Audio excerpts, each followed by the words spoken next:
24 सितंबर को यूपीएससी के रिजल्ट का ऐलान किया गया और इस नताइज की ख़ास बात इस बार ये भी रही कि दो बहनों ने न सिर्फ अपने ख्वाबों को शर्मिंदा ताबीर किया बल्कि इस जुहद में तैयारी कर रहे लोगों को उम्मीद की रोशनी भी दिखाई।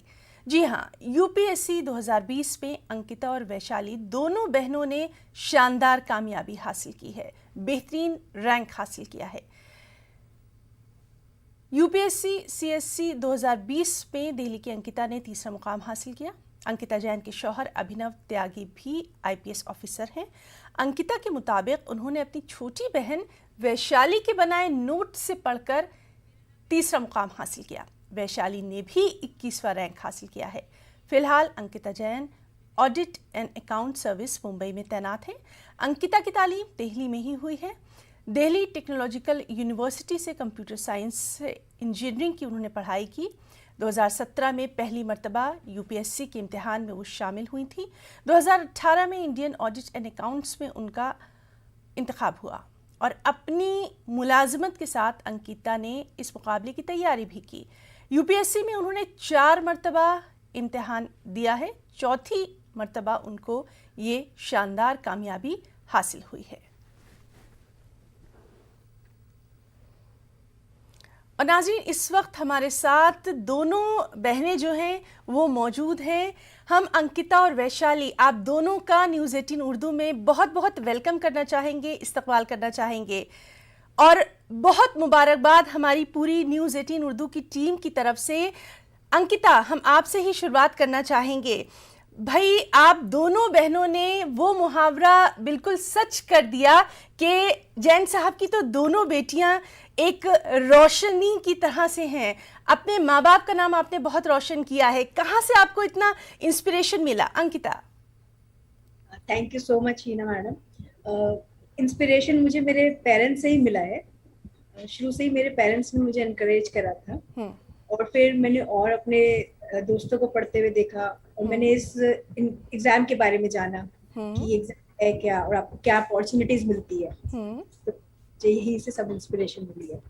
जी अंकिता, और वैशाली, आपको भी बहुत बहुत मुबारक हो। और वैशाली, हम आपसे भी जानना चाहेंगे कि लड़कियां, हमने भी देखा है, हमने भी पढ़ाई करी है कि अक्सर एग्जाम्स में लड़कियां ही बाजी मारती हैं, लेकिन ये जो इम्तिहान है लाखों लोग इसमें शरीक होते हैं। सबसे अहम बात यह है कि रैंक हासिल करना अपने आप में एक बड़ा चैलेंज है। वैशाली, या एकेडमिकली अच्छी बाजी मारती हैं, क्योंकि जब मौका मिलता है तो वो मौका को पूरा यूटिलाइज करती हैं। और ये वाला एग्ज़ाम ऐसा है कि इसमें आपका सिर्फ मेहनत नहीं है जो कि आपको यहाँ पहुँचा देगी। बहुत दुआएं लगती हैं, बहुत ज़्यादा पॉजिटिविटी लगती है। आपको अपने आप को पॉजिटिव और मोटिवेटेड रखना होता है थ्रू आउट। तो इन सब चीज़ों में मुझे ऐसा लगता है कि काफ़ी चीज़ें ऐसी हैं जो कि वर्क कर गई हैं। पूरा यूनिवर्स ने सिंक किया है इस मुकाम पे पहुंचाने के लिए। बिल्कुल बिल्कुल। और वैशाली, हम आपसे भी जानना चाहेंगे और कि स्ट्रैटेजी इसमें बहुत ज़रूरी है, क्योंकि जो लोग आपको देख रहे हैं, और जाहिर सी बात है न सिर्फ हिंदुस्तान बल्कि हिंदुस्तान से बाहर के भी बहुत सारे लोग आपको देख रहे हैं, हमारी हिंदुस्तान की बेटियों को आज देख रहे हैं। तो आपके ज़रिए हम उन तमाम लोगों के लिए, ख़ास तौर पर उन लड़कियों के लिए जो कि इस तरह के बड़े एग्ज़ाम में बैठना चाहती हैं, उनके लिए हम आपसे जानना चाहेंगे कि पढ़ाई तो सभी करते हैं, स्ट्रैटेजी जो है वो क्या होनी चाहिए? किस तरह से, मतलब स्मार्टली पढ़ना चाहिए या सिर्फ पढ़ते रहना चाहिए?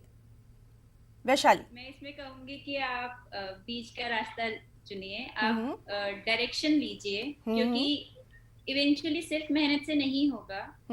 आपको देखना होगा कि आप सही डायरेक्शन में चल रहे हैं या नहीं चल रहे हैं। और उस चीज में सिलेबस बहुत ज्यादा हेल्प करता है इस एग्जाम में।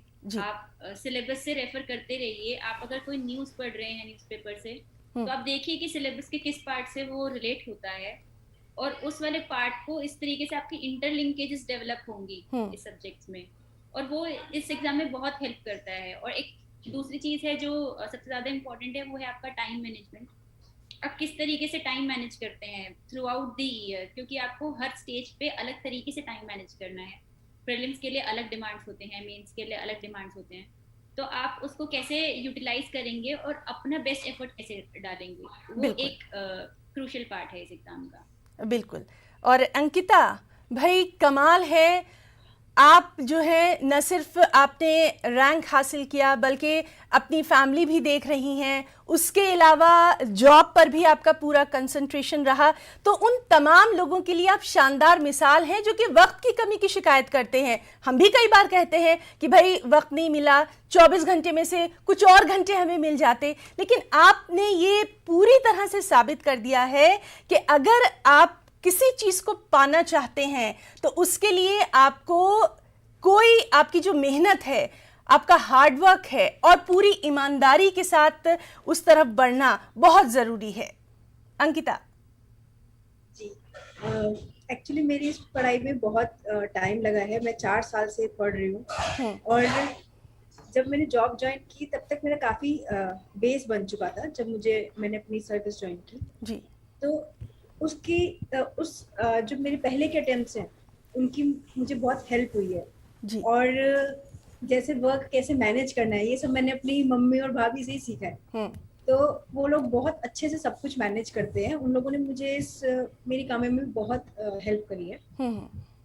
तो जो भी जॉब कर रहे हैं, जो भी वर्क के साथ प्रिपेयर कर रहे हैं, मैं उनको यही कहना चाहूंगी कि आपको चीजें अच्छे से मैनेज करनी है और अपने माइंड को सही तरीके से रखना है, सही स्टेट में रखना है, ये सोचते हुए कि जब आप काम कर रहे हैं तो आप सिर्फ काम का सोचें और जब आप तैयारी कर रहे हैं तो सिर्फ तैयारी का सोचें। बिल्कुल उस टाइम पे ये नहीं सोचना कि मेरा काम रहता है।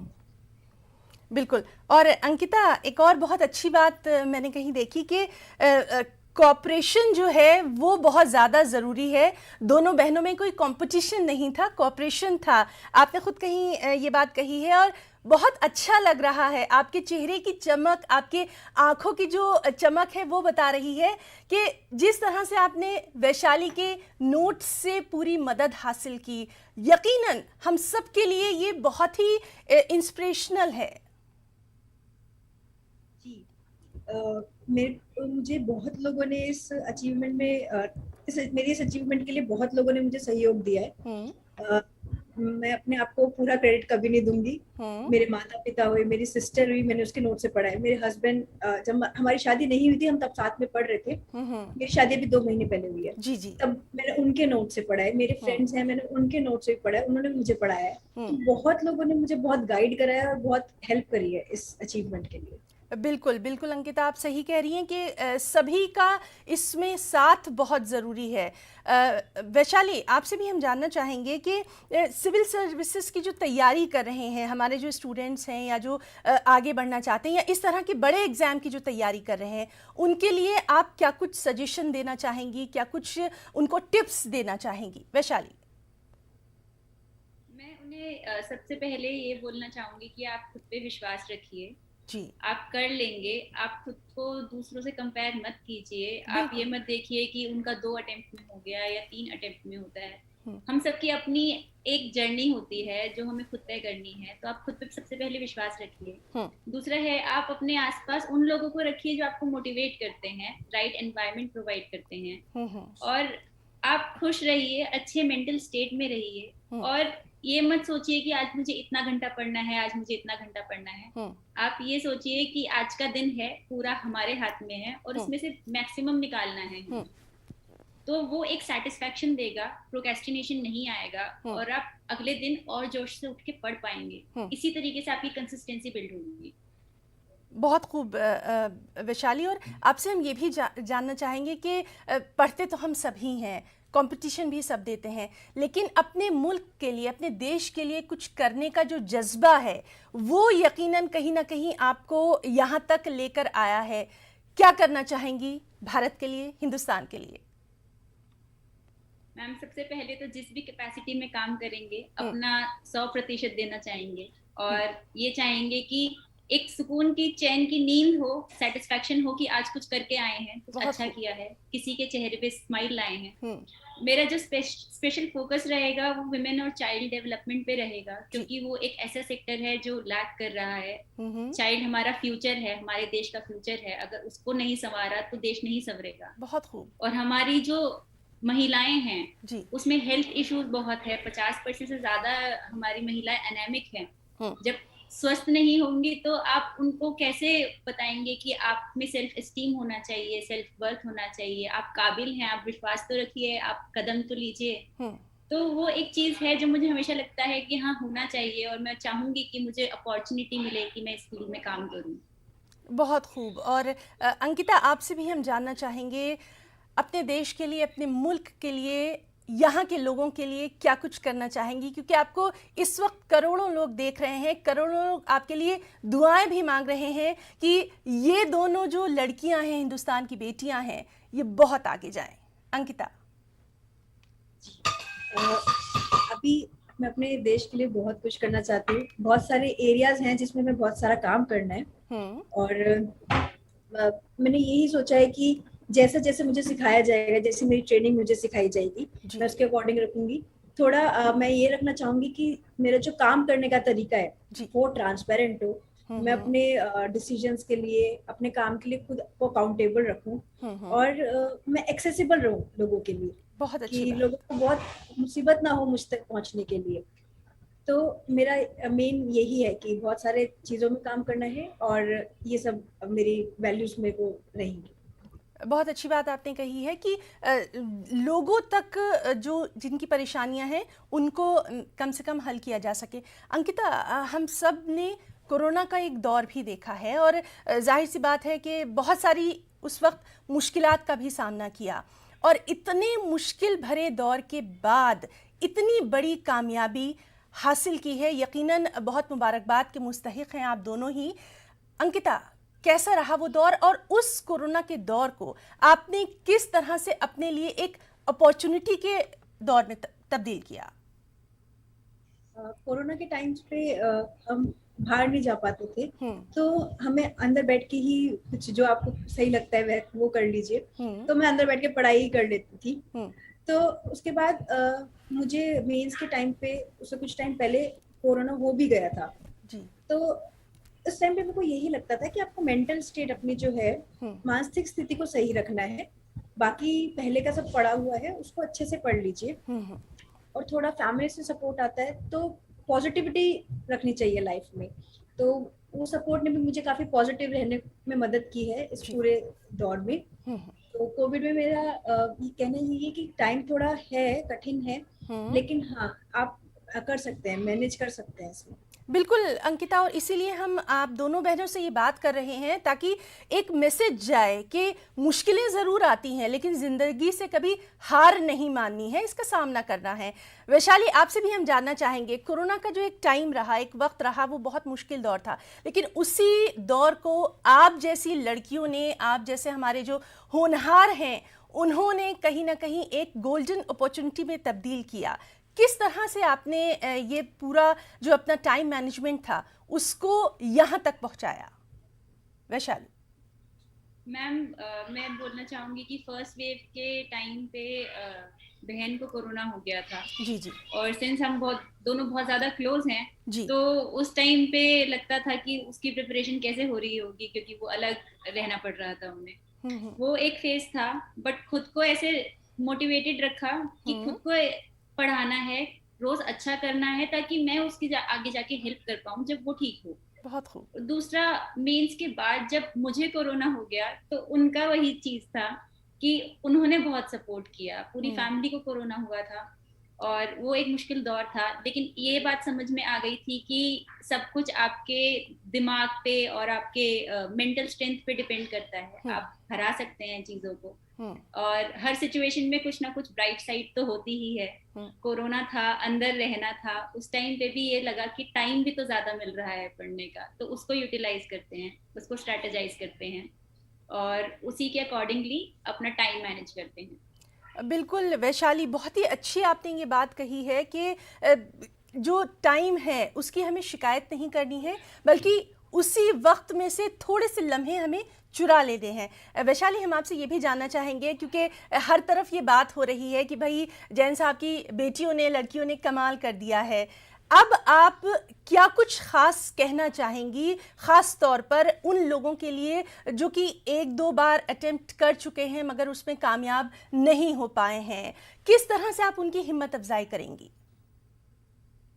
मैं ये बोलूंगी कि आप अपनी काबिलियत पे भरोसा रखिए। आप किसी भी तरीके से कम नहीं हैं। बस सर झुका के मेहनत करते जाना है, आगे बढ़ते जाना है। मुश्किलें आएंगी, टफ टाइम्स आएंगे, तो आप टाइम्स से टफ हो जाइए। आप यूनिवर्स को बताइए, मौका दीजिए कि वो सिंक करे आपके लिए, और चीजें आएंगी। छोटी छोटी चीजें बहुत हेल्प करती हैं। बहुत अच्छा। उनका एटॉमिक हैबिट्स जैसे मैं पढ़ रही थी, उसमें बहुत छोटी छोटी माइन्यूट आपकी हैबिट्स होती हैं, वो आपको हेल्प कर जाती हैं। मेडिटेशन से आपकी प्रोडक्टिविटी इंप्रूव हो जाती है। जी। और आप पॉजिटिव लोगों से बात कीजिए। और सबसे बड़ी बात है कि आप ये जरूर याद रखिए कि आपने सफर शुरू क्यों किया था। सफर शुरू किया था एएस बनने के लिए। उससे पहले मत रुकिए। थकना अलाउड है, रुकना अलाउड नहीं है। आप मत रुकिए। बहुत अच्छी आपकी ये बातें हैं, और ये तमाम बातें यकीन मानिए हम सबको कहीं ना कहीं बहुत इंस्पायर भी कर रही हैं। जितने लोग इस वक्त देख रहे हैं वो बहुत इंस्पायर भी हो रहे हैं। अंकिता, आपसे भी हम ये जानना चाहेंगे, आपसे तो मैं खुद सीखना चाहूँगी टाइम स्ट्रैटेजी, साथ ही साथ कि किस तरह से हम अपना एक टाइम टेबल बनाएं ताकि हम जो भी मंजिल पाना चाहते हैं हम उसको हासिल कर लें। टाइम टेबल बहुत ज़्यादा इम्पोर्टेंट है हमारी किसी भी तैयारी के लिए जी। तो मैंने ट्रेनिंग के टाइम पे अपना पूरा एक टाइम टेबल बनाया था जी। तो जैसे मैं अगर सुबह 6 बजे उठ रही हूँ तो मैं फिर उसको मैं थोड़ा अपना एक्सरसाइज का शेड्यूल रखती थी। एक्सरसाइज वगैरह करके मैं थोड़ा पढ़ाई करती थी जी। और फिर अराउंड 9:30 तक मुझे रिपोर्ट करना होता था मेरी एकेडमी में जी। क्लासेस के लिए। फिर 5 o'clock तक हमारी क्लासेस होती थी। आफ्टर 5 o'clock मैं एक ब्रेक लेती थी 1 घंटे का और 6 o'clock से मैं फिर से पढ़ना स्टार्ट करती थी। और फिर बीच में एक डिनर के लिए, फिर मैं डिनर के लिए घर वालों को टाइम देने के लिए मैं 1.5 आवर का ब्रेक और लेती थी और फिर अराउंड 11 o'clock मैं सो जाती थी। तो मेरा मोर और लेस डेली रूटीन ये रहता था। लेकिन इसमें मैं अपनी केयर करना नहीं भूलती थी। तो हम जब भी कोई रूटीन बनाए उसमें अपनी केयर करना जरूर रखें। बहुत अच्छी बात आपने बताई है। और अंकिता, हम यहाँ पर ये भी चाहेंगे कि हमारा इतना बड़ा ये मंच है, हमारे इस मंच से, हमारे इस चैनल के ज़रिए किस किस को थैंक यू बोलना चाहेंगी, शुक्रिया अदा करना चाहेंगी? क्योंकि जाहिर सी बात है हमारे साथ जब तक हमारी पूरी फैमिली नहीं होगी, आसपास अच्छे लोग नहीं होंगे, हम इतनी बड़ी कामयाबी तो नहीं हासिल कर सकते। अंकिता, आपसे भी जानना चाहूँगी, वैशाली आपसे भी। अंकिता, पहले आप बताइए थैंक यू किसको बोलेंगी? थैंक यू मैं बहुत सारे लोगों को बोलना चाहूंगी। सबसे पहले मैं अपने माता पिता को थैंक्स बोलना चाहूंगी। पिता को क्योंकि उन्होंने इंस्पिरेशन दी, माता को क्योंकि उन्होंने कभी साथ नहीं छोड़ा, कभी मुझे किसी काम के लिए उठना नहीं पड़ा, उन्होंने बहुत सपोर्ट किया मुझे, अपने भाई को, भाभी को। और मैं थैंक्स करना चाहूंगी वैशाली को, उसने मेरे को बहुत सपोर्ट किया मेरे लिए। जब मैं ट्रेनिंग में थी तो सारा सपोर्ट कहीं से मिल रहा था। मैं अपने हस्बैंड को थैंक्स करना चाहूंगी क्योंकि जब हम कुछ भी नहीं थे ना, हम जब हमारी शादी भी नहीं हुई थी और पता भी नहीं था कि हम कभी शादी करेंगे, तो भी वो मेरे साथ अपना पूरा स्ट्रेटेजी और नोट्स शेयर करते थे। और फिर मैं अपने ससुराल, मतलब मैं अपने मदर इन लॉ और फादर इन लॉ को भी थैंक्स करना चाहूंगी क्योंकि उन्होंने मुझे कभी ये नहीं कहा कि बेटा इसके बाद आप आगे नहीं पढ़ना। मेरा इस अटेम्प्ट में हो गया ये अलग बात है, लेकिन अगर मेरे को आगे भी पढ़ना होता तो वो मुझे रोकते नहीं। इसके साथ मैं अपने दोस्तों को थैंक्स करना चाहूंगी। उन लोगों ने मेरी बहुत हिम्मत बढ़ाई है। जब मुझे लगता था कि मैं ट्रेनिंग में और नहीं कर सकती, तो वो हमेशा ऐसा होता था कि जो हमसे हेल्प चाहिए हमें बता दो, हम कर देंगे, और मेरे साथ बहुत डिस्कस करते थे। जी वैशाली, आपसे भी हम जानना चाहेंगे न्यूज़ 18 उर्दू के जरिए किस किस को शुक्रिया, थैंक यू बोलना चाहेंगी? मैम, बहुत ज़्यादा लोग हैं। सबसे पहले तो पेरेंट्स ही आते हैं, क्योंकि हम सब मानते हैं कि भगवान को तो शुक्रिया अदा करना ही चाहिए, बट अभी हमारे लिए जो भगवान होते हैं वो पेरेंट्स ही होते हैं धरती पे। तो जब तक हम जिंदा हैं तो पेरेंट्स हैं, फैमिली है। भाई भाभी ने अपने बच्चे की तरह रखा है मुझे, और बिल्कुल बेटी की तरह ही पेपर दिलवाने जाते हैं।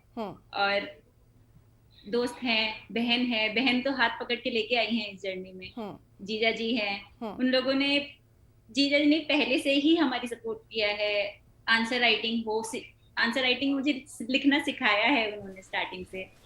तो वो बहुत बड़ी चीज हो जाती है। दोस्त हैं वो बहुत पॉजिटिव रहे हैं, हमारी ऑर्गेनाइजेशन में भी लोग हैं जिन्होंने हमें इंटरव्यू से पहले बैठ के बताया है कि बेटा आपका इंटरव्यू है तो आप ऑर्गेनाइजेशन के बारे में ये जानना चाहिए, वो जानना चाहिए। मुझे ऐसा लगता है कि पूरी दुनिया कहीं ना कहीं मैं शायद रिकॉग्नाइज भी नहीं कर पाऊंगी कि किस किसने कंट्रीब्यूट कर दिया है इसमें। जी तो बिल्कुल। बहुत ज्यादा लोग हैं इसमें। जी बिल्कुल तो बिल्कुल। सबको थैंक और यू बोलना चाहूंगी। बहुत अच्छी बात यह है कि आप उनका तहे दिल से शुक्रिया अदा कर रही हैं। जी ये भी किसी बड़े इंसान का बड़प्पन होता है। तो अंकिता और वैशाली, आप दोनों का हम पूरे न्यूज़ 18 उर्दू की टीम की तरफ से बहुत बहुत शुक्रिया अदा करना चाहेंगे। बहुत सारी बेस्ट विशेस भी आप दोनों को देखना चाहेंगे। आप दोनों बहुत कामयाब हों, जिंदगी में खूब आगे बढ़ें। बहुत शुक्रिया अपना इतना वक्त देने के लिए। Thank you. माया साहब